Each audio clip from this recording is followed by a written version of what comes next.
पांगराबंदी येथील शेतकऱ्यांच्या रानडुकराच्या मुक्त संचारामुळे तुरीच्या पिकाचे नुकसान। मालेगाव तालुक्यातील पांगराबंदी हे गाव मालेगाव तालुक्यातील शेवटचे गाव असून मतदारसंघाचेही शेवटचे गाव आहे।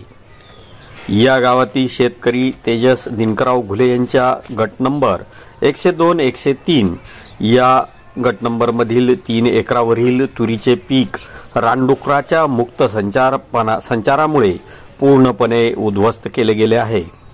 रानडुकरांचा कायमस्वरूपी बंदोबस्त करावा अशी मागणी तेजस घुले यांच्यासह गावातील व परिसरातील सर्व शेतकऱ्यांनी केली आहे। जर कायमचा या रानडुकरांचा बंदोबस्त न केल्यास शेतकऱ्यांना अशाच नुकसानीमुळे आत्महत्या करण्याची वेळ येणार आहे।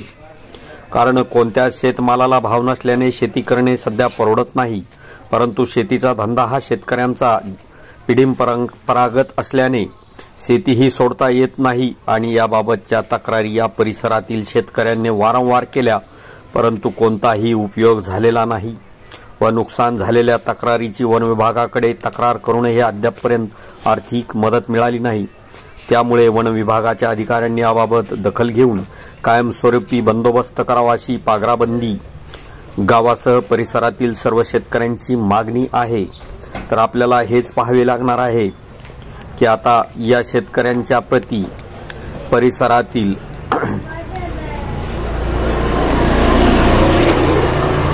फॉरेस्ट या रानडुकरांचा तात्काळ बंदोबस्त करेल का? इंडियन न्यूज 24 साठी वृत्तनिवेदक विजय शिवगजेसह रिसोड तालुका प्रतिनिधी नारायणराव आरू पाटील।